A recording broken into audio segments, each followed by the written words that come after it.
గారు. ఏంటిది ఈరోజు విచిత్రం? హీరోయిన్ కదా అడగాల్సింది క్వశ్చన్. నరేష్ గారు అవునా?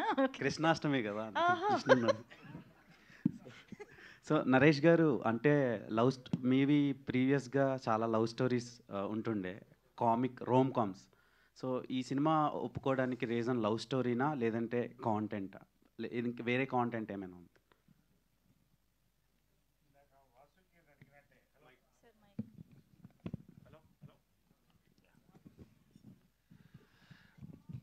అదే చెప్పాను కదండి, మొన్న ఒక 2 months వ్యవధిలో 20 కథలు విన్నాను.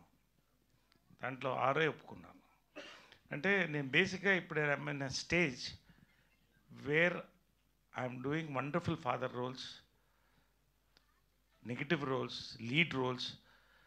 సో కంటెంట్కి ప్రాధాన్యత ఇస్తున్నానండి. ఇందాక వాసుకి చెప్పినట్టు when I accept a film apart from my character, content, production, అంటే ప్రతి సినిమా మనం అనుకున్నది హిట్ అవుతుందని కాదు, ఒక మంచి సినిమా చెయ్యాలి, ఇది హిట్ అవ్వాలని ఖచ్చితంగా కోరుకుంటాం మనం. సో అలాంటి సినిమాలు నేను ఒప్పుకుంటాను. That is the success. ప్రతి సక్సెస్ఫుల్ సినిమాలో నేనున్న సినిమాలు సక్సెస్ అవ్వడం కాదు, మంచి సక్సెస్ఫుల్ ఎందుకు ఉన్నంటే మై చాయిస్, నన్ను చూస్ చేసుకున్నటువంటి సినిమాలు కూడా అలా ఉన్నాయి. సో ఈ సినిమా కూడా ఆ కోవలోకి వస్తుంది. That much I can say. డెఫినెట్గా it's going to entertain in theatres. Popcorn తింటూ మంచి వర్షన్లో, మాన్సూన్లో ఎంజాయ్ తగ్గ సినిమా అని నేను చెప్పగలుగుతాను. సూపర్ అండి. Thank you so much to all our media friends and thank you. టికెట్లు తక్కువ అవుతున్నాయిగా, పాప్కార్న్గా అడ్జస్ట్ అయిపోతుంది. ఇంకొకటి ఏంటంటేనండి, విజువల్గా ఈ ట్రైలర్స్లో చీట్ చేయడానికి ఉండదు. ఇప్పుడు ఒక 1000 కోట్ల సినిమాలో అది వేరే. హెలికాప్టర్ బ్లాస్ట్ అయితే దాంట్లో నుంచి అలా ల్యాండ్ అయ్యి డైరెక్ట్ సబ్మెరీన్లోకి వెళ్ళిపోయి ఇటు నుంచి ఇదికి వెళ్ళిపోయి అలా విజువల్స్తో మనం పడిపోతాం.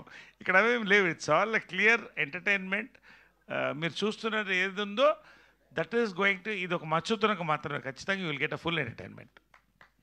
నరేష్ గారు ఎక్కడుంటే అక్కడ ఎంటర్టైన్మెంట్, అది స్టేజ్ అయినా స్క్రీన్ అయినా. Thank you so much Naresh గారు, నారా రోహిత్ గారు, శ్రీదేవి గారు, వేదిక పైన ఉన్న అందరికీ thank you. And thank you to all our media friends for this